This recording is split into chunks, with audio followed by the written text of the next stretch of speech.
Hello everyone, wishing you all a wonderful day.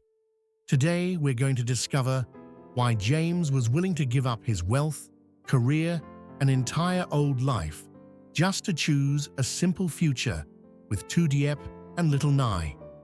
This emotional story is full of love, sacrifice, and life-changing decisions you won't want to miss. If you enjoy this video, don't forget to subscribe to the channel so you won't miss any of our upcoming videos.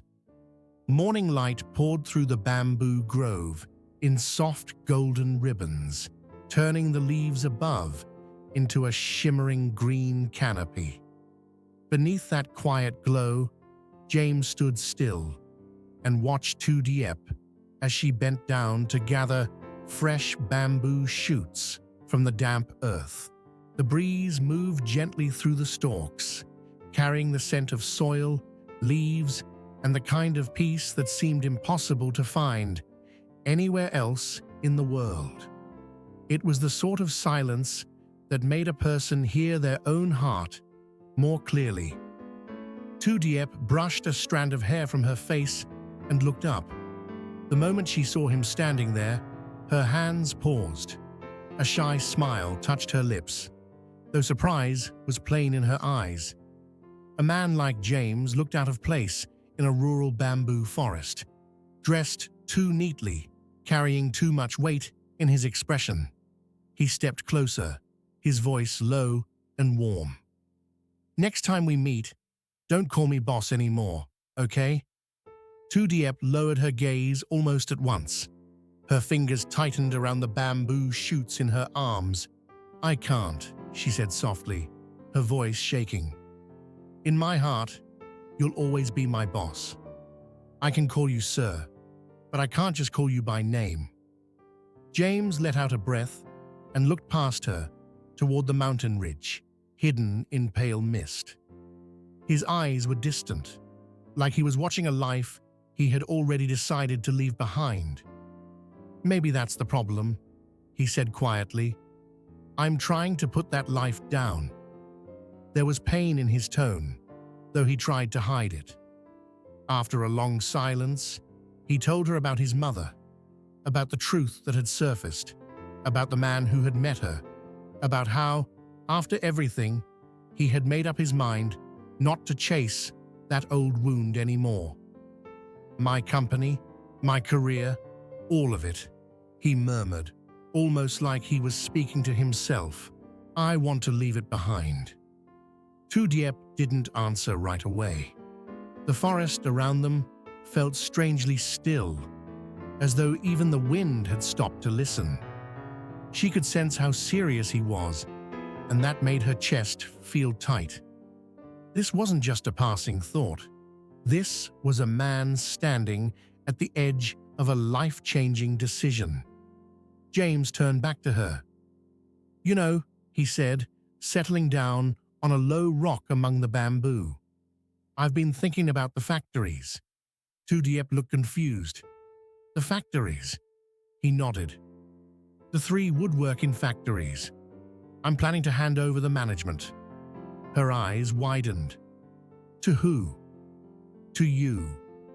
The words landed so suddenly that she almost laughed, thinking he had to be joking.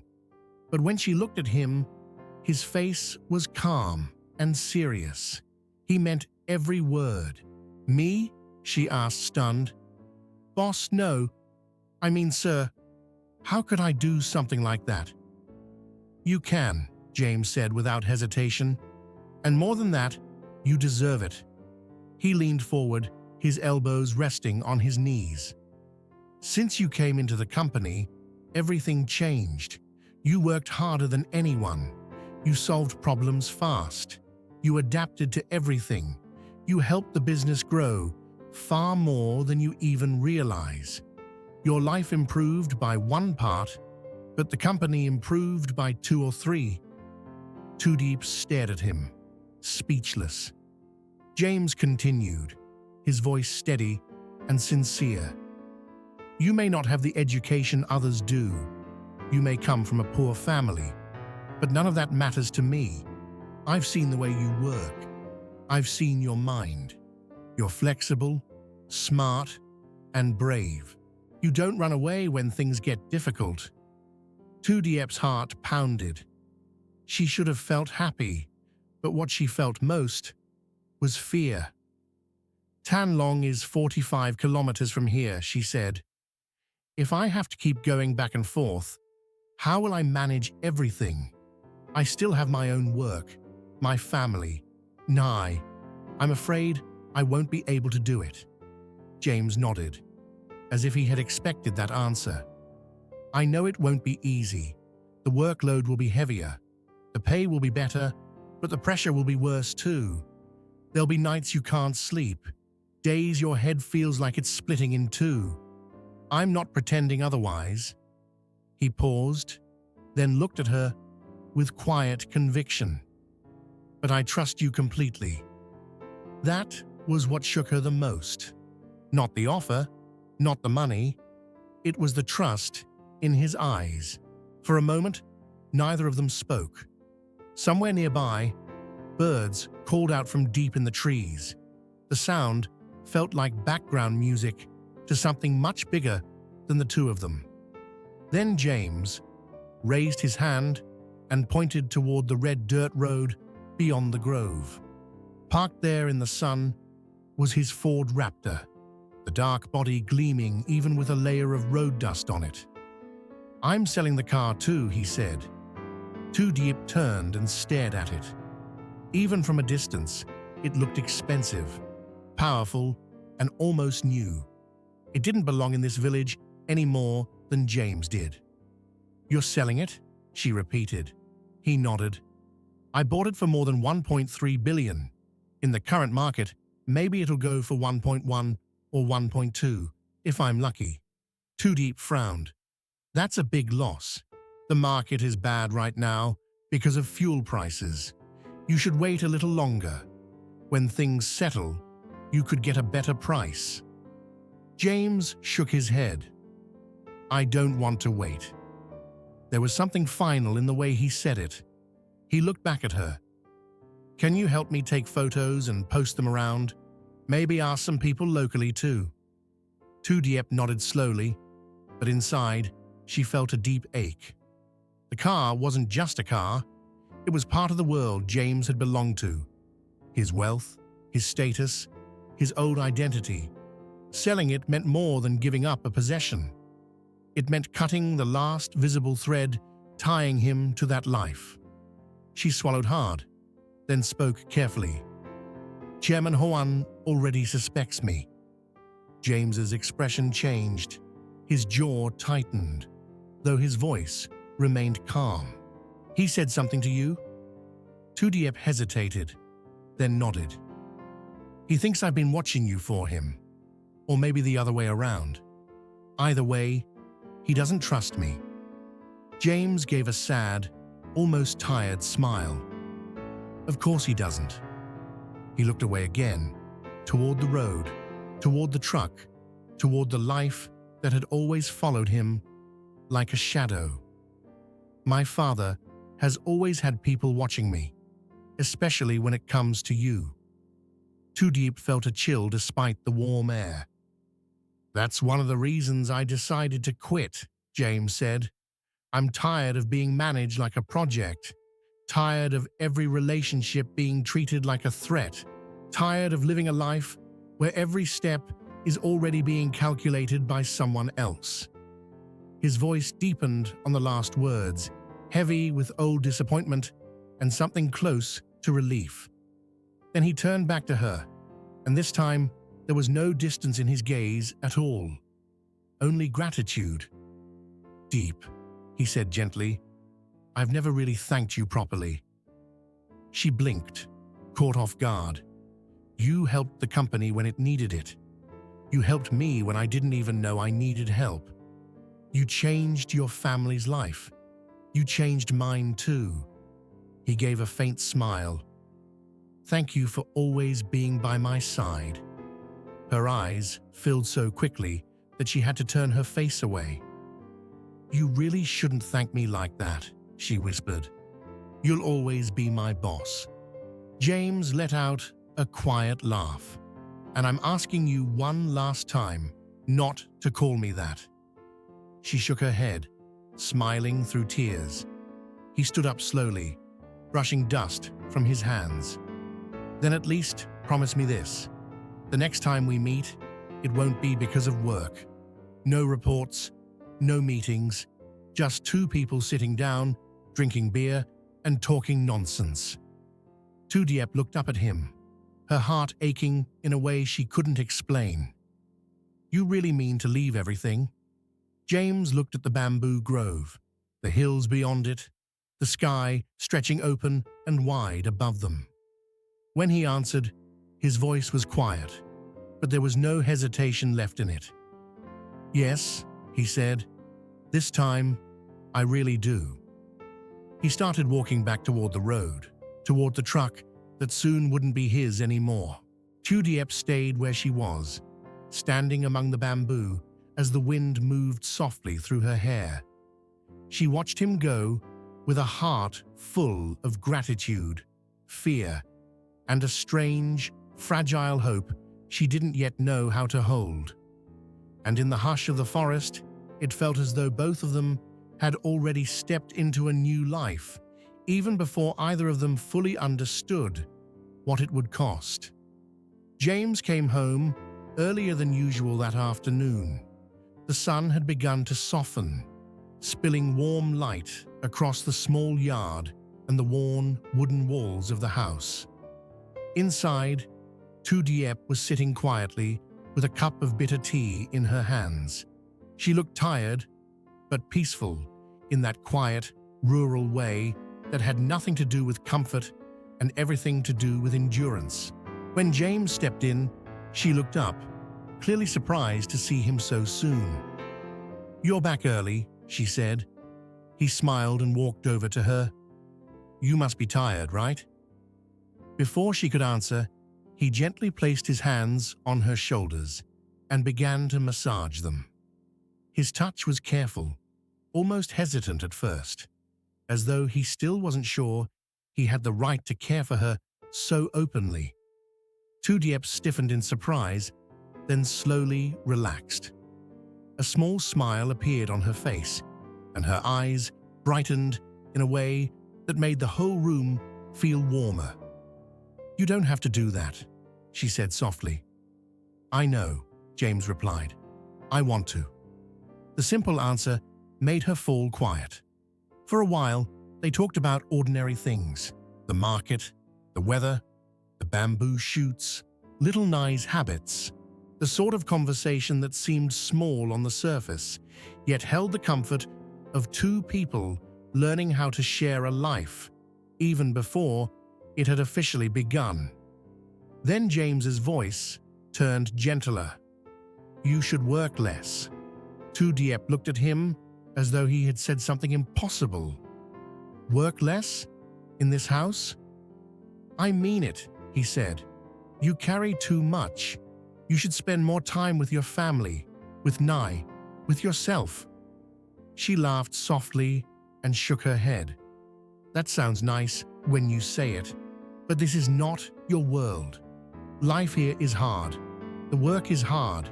You're educated, capable, and you have a future that most people would fight for. Staying here with me, it would be a waste." James stepped around and sat facing her. "Don't say that."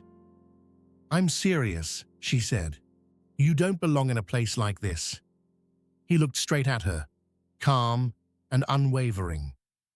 "I want to stay here with you and Nye."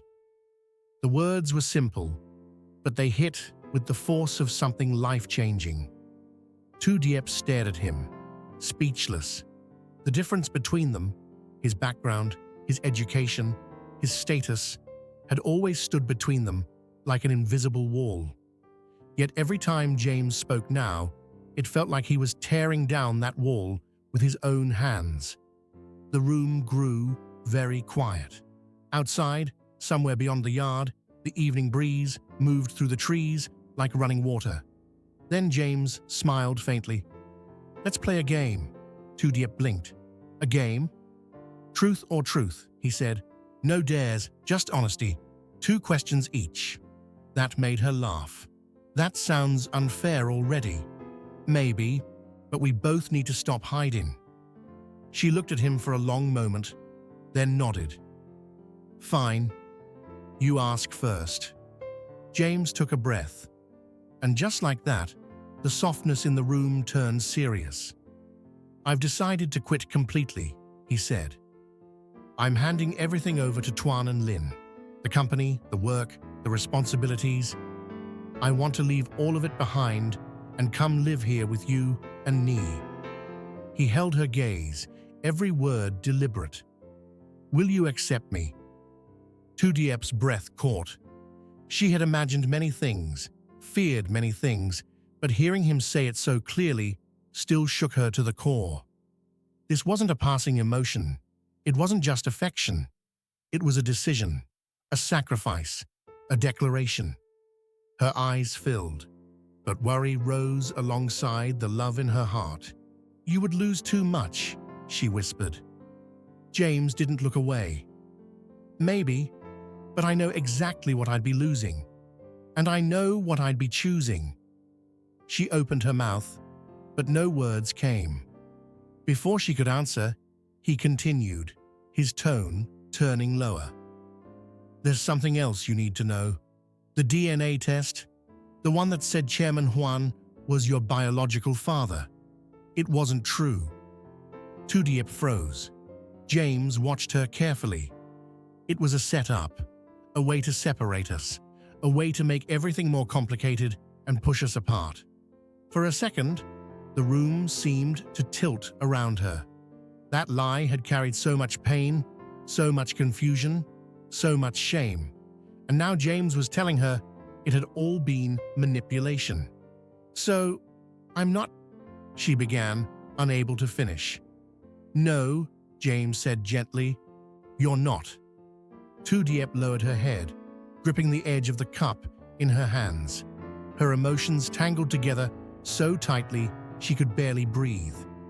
Anger, relief, humiliation, grief. She had lived with the weight of that false truth, and now it was being ripped away. After a long silence, she looked up again. My turn then? James gave a small nod. LyTuDiep swallowed before speaking. Chairman Huan came to see me. James's eyes sharpened immediately, but he stayed silent and let her continue. He told me my mother is still alive, she said. In Hanoi. James leaned forward slightly. What? He gave me an address. Her voice shook, though she tried to keep it steady. Later, Uncle Keen and Mr. Pao also said the same thing, that she's alive, that I could find her if I wanted. James stared at her, stunned. And you didn't go? She shook her head. Why not? For the first time, her face hardened, not with anger, but with old hurt. Because the woman I knew as my mother abandoned me long ago, she said. In my heart, she was already gone. Dead or alive doesn't change what happened. I don't want to dig up that pain just because someone suddenly tells me I can. Her voice was quiet, but every word carried years of loneliness. James didn't interrupt. He simply listened, his expression full of compassion. I spent too many years wondering why I wasn't enough, she continued. Why she left. Why I had to grow up carrying that emptiness. I'm tired of chasing ghosts. The last sentence came out almost as a whisper. James reached across the space between them and took her hand. Then don't chase her. LyTuDiep looked at him. If the past only brings pain, he said softly, then let it stay in the past. Her fingers trembled in his, but she didn't pull away. James gave her hand a gentle squeeze. I've decided to bury my old life too. My career, my family's control, everything that made me feel trapped. You don't have to go looking for pain, and I don't have to go back to a life that doesn't feel like mine anymore. The room felt full of something fragile and sacred, like two wounded people standing at the edge of the same river and deciding, at last, not to cross back. James's voice softened even more. "We can stay here." LyTuDiep's eyes searched his face, as if trying to see whether this was really possible. "We can farm," he went on, "sell bamboo shoots, take care of Nye, build a small home, a simple life, not perfect, not rich, but real. A life where we wake up without fear and sleep without pretending." Tears spilled down LyTuDiep's cheeks before she could stop them. "A small happy family?" she asked, almost afraid to believe it. James smiled, and for the first time in a long time, there was peace in that smile. "Yes, a small, happy family." LyTuDiep nodded through tears. The answer wasn't dramatic, it wasn't loud, but it was full and complete. In that quiet little house, with bitter tea cooling untouched between them, she gave him the answer he had been waiting for with all his heart. James exhaled slowly, as though a weight he had carried for years had finally left his chest. By the next morning, the world seemed brighter. At the market, LyTuDiep sat beside little Nye, with baskets of fresh bamboo shoots neatly arranged in front of them. Nye's clear laughter rang through the morning air as she tried to help, clumsily handing over bundles and smiling at the customers with childish pride. LyTuDiep watched her with tender eyes, and every now and then she laughed too, a sound lighter than it had been in years. A little farther away, James stood quietly and watched them. He didn't step in. He didn't try to control anything. He simply stood there, hands in his pockets, looking at the two people who had become the center of his world. The market was noisy, ordinary, alive. People bargained, motorbikes passed, vendors called out. Somewhere nearby, a radio played an old song. But to James, everything felt calm. For the first time, peace didn't seem like something distant or impossible.